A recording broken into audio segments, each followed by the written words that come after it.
Assalamualaikum warahmatullahi wabarakatuh. Perkenalkan, kami dari kelompok 5 SPI Sektor Publik Rombel Perpajakan A yang beranggotakan Aif Munafiroh, Firanda Ratu Prameswari, Ria Gustina, Alvina Indah Purwaningsih, Ihsan Gifari, dan Rizky Dewi Safitri. Kami akan mempresentasikan mengenai efektivitas penguatan penyelenggaraan SPIP. Dalam sebuah organisasi atau instansi sangat dibutuhkan atau sangat diperlukan suatu sistem pengendalian intern agar aset milik instansi tersebut aman.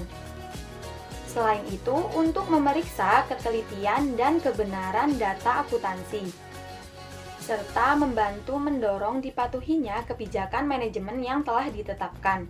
Oleh karena itu, kita harus terlebih dahulu memahami mengenai pengertian SPI dan SPIP.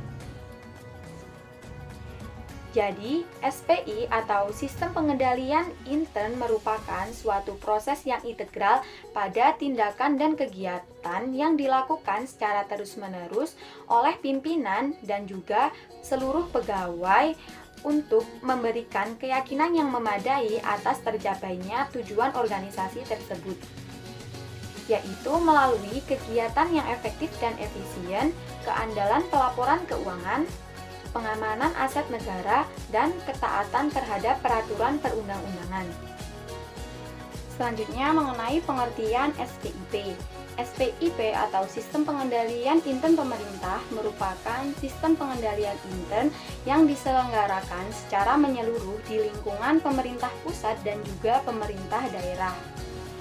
Pengendalian penyelenggaraan kegiatan pemerintah dilaksanakan berpedoman pada SPIP, sebagaimana diatur dalam Peraturan Pemerintah Nomor 60 Tahun 2008 Pasal 2 Ayat 1-3. SPIP akan memberikan jaminan di mana seluruh penyelenggara kegiatan pemerintah, mulai dari pimpinan hingga pegawai di instansi pemerintah, akan melaksanakan tugasnya dengan jujur dan taat pada peraturan. Akibatnya tidak akan terjadi penyelewengan yang dapat menimbulkan kerugian negara. Sekian dari saya, selanjutnya mengenai pengawasan intern akan dijelaskan oleh teman saya, Firanda Ratu Prameswari. Silakan Vira.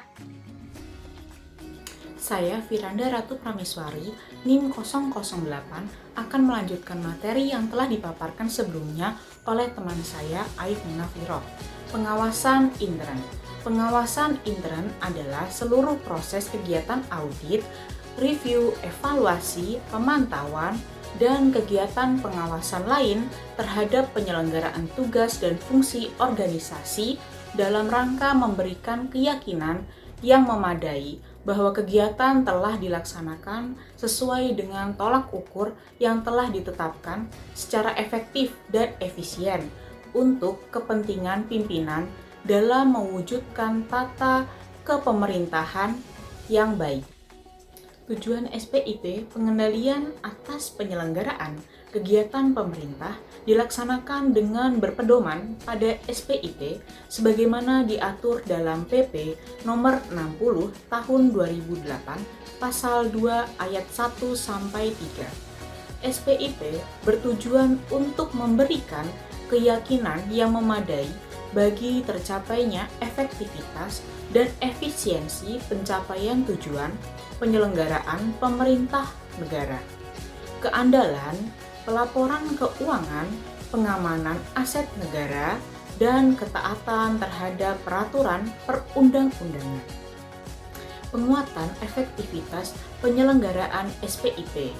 Menteri atau pimpinan lembaga, gubernur, dan bupati atau wali kota bertanggung jawab atas efektivitas penyelenggaraan sistem pengendalian intern di lingkungan masing-masing untuk memperkuat dan menunjang efektivitas.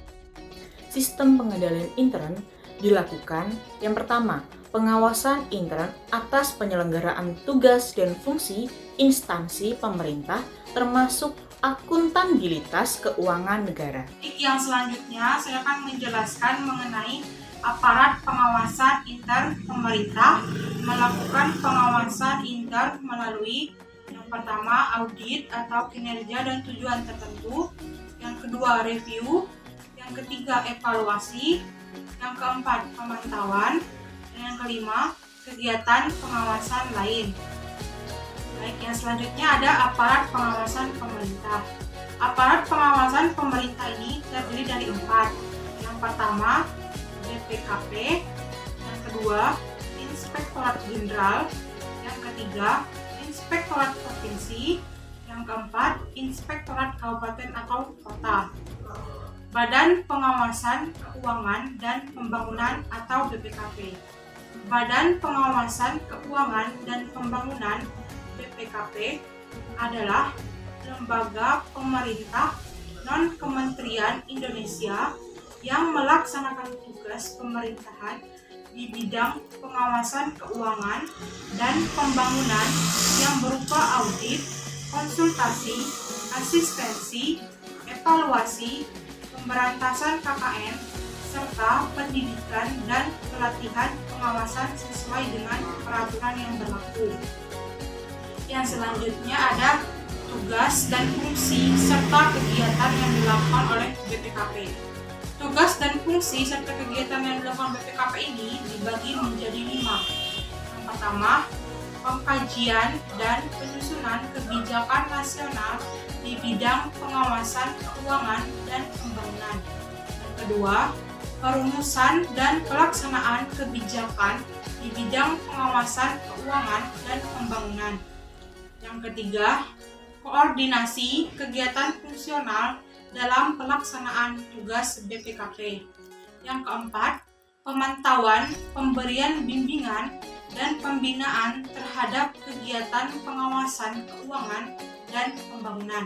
Dan yang kelima, penyelenggaraan pembinaan dan pelayanan administrasi umum di bidang perencanaan umum, ketatausahaan, organisasi, dan ketata laksana kepegawaian, keuangan, kearsipan, hukum, persandian, perlengkapan, dan rumah tangga. Perkenalkan, saya Alvina Indah Purwamisi, NIM 7211418080. Yang selanjutnya saya akan memaparkan mengenai kewenangan BPKP. BPKP sendiri mempunyai kewenangan. Yang pertama ada penyusunan rencana nasional secara makro di bidangnya, yaitu bidang keuangan dan pembangunan. Yang kedua ada perumusan kebijakan di bidangnya untuk mendukung pembangunan secara makro. Yang ketiga ada penetapan sistem informasi di bidangnya. Yang keempat ada pembinaan dan pengawasan atas penyelenggaraan otonomi daerah yang meliputi pemberian pedoman, bimbingan, pelatihan, arahan, dan supervisi di bidangnya. Selanjutnya ada penetapan persyaratan, akreditasi lembaga pendidikan, dan sertifikasi tenaga profesional atau ahli, serta persyaratan jabatan di bidangnya. Yang terakhir yaitu kewenangan lain sesuai dengan peraturan perundang-undangan yang berlaku, di mana kewenangan lain itu adalah memasuki semua kantor, bengkel, gudang, bangunan, dan tempat-tempat penimbunan lainnya. Yang kedua, BPKP dapat meneliti semua catatan, data elektronik, dokumen, buku perhitungan, surat-surat bukti, notulen rapat panitia, dan sejenisnya. Dan selanjutnya, BPKP melakukan pengawasan KAD, surat-surat berharga, gudang persediaan, dan lain. Yang selanjutnya yaitu kegiatan yang dilakukan oleh BPKP. Kegiatan yang pertama adalah pembinaan sistem pengendalian internal pemerintah pada instansi pemerintah baik kementerian maupun LPNK. LPNK sendiri adalah lembaga pemerintah non-kementerian maupun pemerintah daerah serta lembaga lainnya. Yang kedua ada audit atas berbagai kegiatan unit kerja di lingkungan departemen atau LPND atau lembaga pemerintah non-departemen maupun pemerintah daerah. Yang ketiga adalah policy evaluation, di mana kegiatan ini menilai hasil kebijakan sehingga dapat menguraikan dan menjelaskan operasi, akibat, serta implikasi sosial atas kebijakan tersebut, dengan tujuan terwujudnya perbaikan kesejahteraan sosial.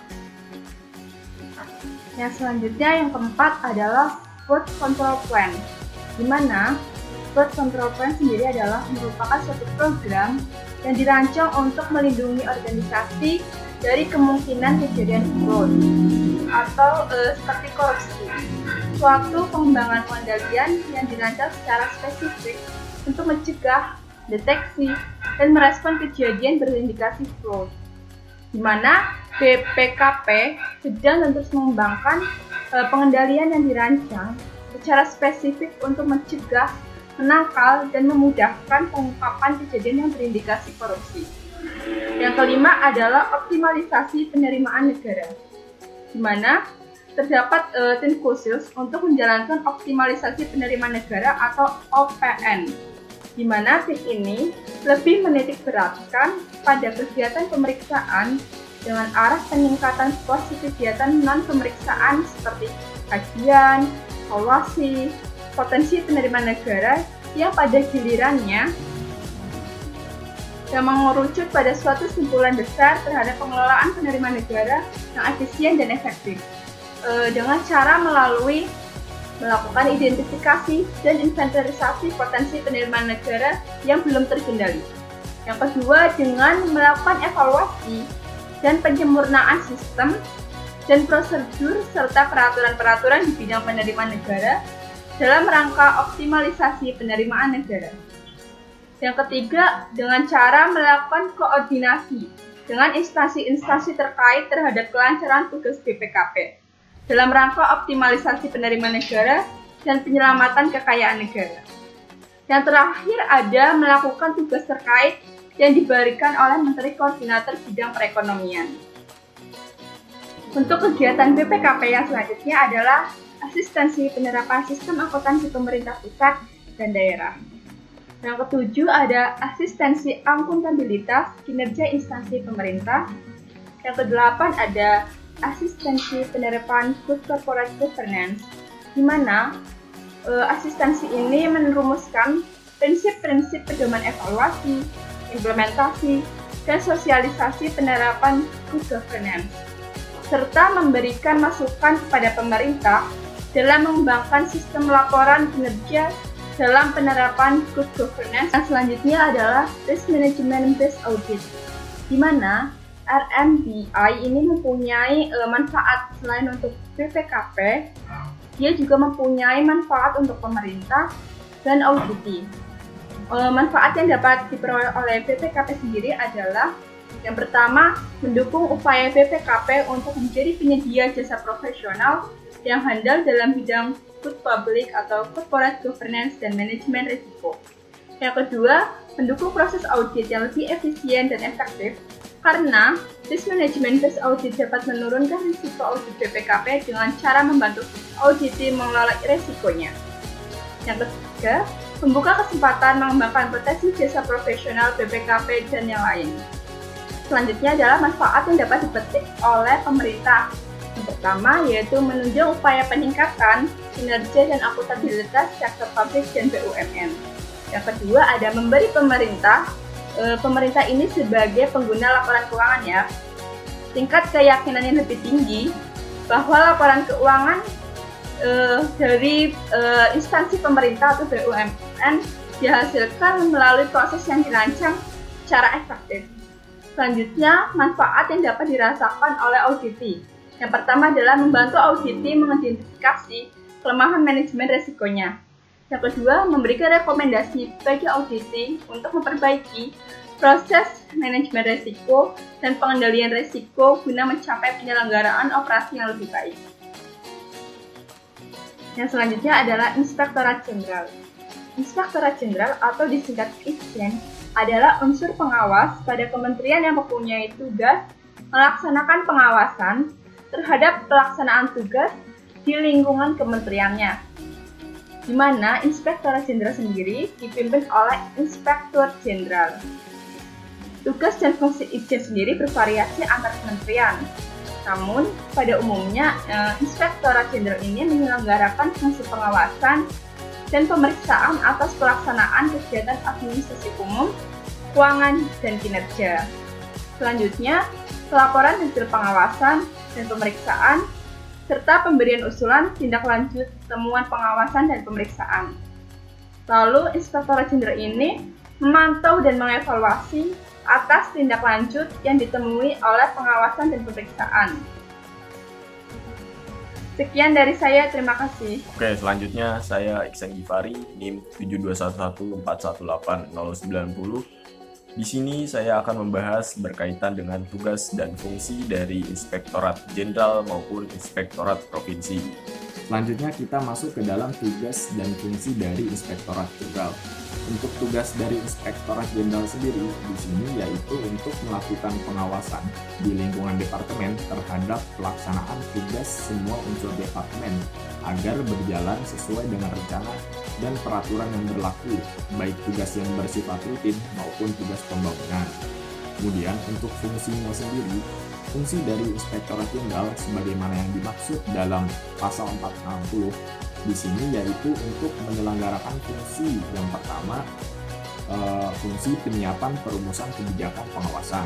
Untuk fungsi yang kedua yaitu pelaksanaan pengawasan kinerja, keuangan, dan pengawasan untuk tujuan tertentu atas petunjuk dari Menteri. Sedangkan untuk fungsi yang ketiga yaitu pelaksanaan urusan administrasi Inspektorat Jenderal. Kemudian untuk fungsi yang terakhir yaitu penyusunan laporan hasil pengawasan. Oke, selanjutnya kita masuk ke dalam Inspektorat Provinsi. Nah, Inspektorat Provinsi sendiri didefinisikan sebagai aparat pengawas fungsional yang berada di bawah dan bertanggung jawab langsung terhadap gubernur, yang berarti secara teknis administratif mendapat pembinaan dari sekretaris daerah atau sekda tingkat provinsi. Kemudian untuk tugas dari Inspektorat Provinsi sendiri di sini bertugas untuk melakukan pengawasan terhadap pelaksanaan urusan pemerintahan di daerah provinsi. Pelaksanaan ini meliputi pembinaan atas penyelenggaraan pemerintah daerah tingkat kabupaten atau kota dan pelaksanaan urusan pemerintahan di daerah tingkat kabupaten atau kota. Kemudian, Inspektorat Provinsi juga melakukan pengawasan terhadap seluruh kegiatan dalam rangka penyelenggaraan tugas dan fungsi satuan kerja perangkat daerah provinsi yang didanai dengan anggaran pendapatan dan belanja daerah provinsi atau APBD provinsi. Selain itu, Inspektorat Provinsi juga melakukan review atas laporan keuangan pemerintah daerah provinsi yang kemudian disampaikan kepada gubernur serta kepada Badan Pemeriksa Keuangan tingkat provinsi. Oke, mungkin cukup sekian yang bisa saya sampaikan. Untuk pembahasan selanjutnya akan disampaikan oleh teman saya. Terima kasih. Perkenalkan, saya Rizky Dewi, NIM 094, akan melanjutkan presentasi dari teman saya sebelumnya. Kita lanjut ke Inspektorat Daerah atau Kabupaten atau Kota. Inspektorat Daerah Kabupaten atau Kota merupakan bagian dari aparat pengawas intern pemerintah atau APIP yang bertanggung jawab langsung kepada Bupati atau Wali Kota. Tugas, pokok, dan fungsi Inspektorat Daerah yaitu melakukan pengawasan terhadap seluruh kegiatan dalam rangka penyelenggaraan tugas dan fungsi satuan kerja perangkat daerah kabupaten atau kota yang didanai dengan anggaran pendapatan dari belanja daerah kabupaten atau kota. Inspektorat Pemerintah Daerah atau APIP ini memiliki tugas menyelenggarakan kegiatan pengawasan umum pemerintah daerah dan tugas lainnya yang diberikan kepala daerah. Selain itu, Inspektorat Pemerintah Daerah atau APIP ini memainkan peran yang sangat penting dan signifikan untuk kemajuan dan keberhasilan pemerintah daerah untuk mencapai tujuan dan sasaran.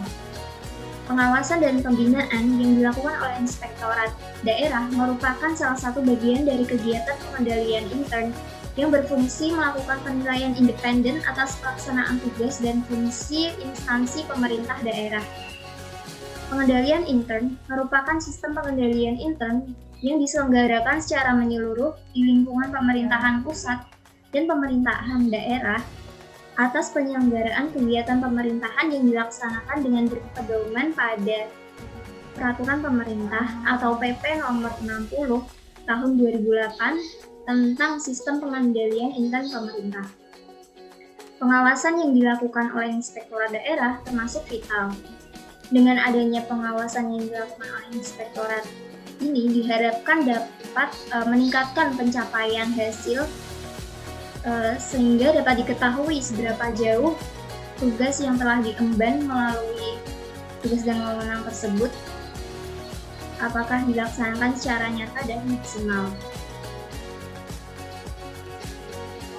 Dalam melakukan pengawasan intern, Inspektorat Kabupaten atau Kota melakukan 5 macam bentuk pengawasan, yaitu yang pertama audit, yaitu proses menilai keefektifitasan, efisiensi, kredibilitas, dan kebenaran pelaksanaan program dan fungsi dari instansi pemerintah.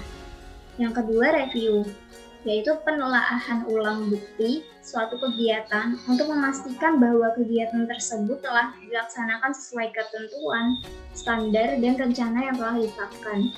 Yang ketiga, evaluasi.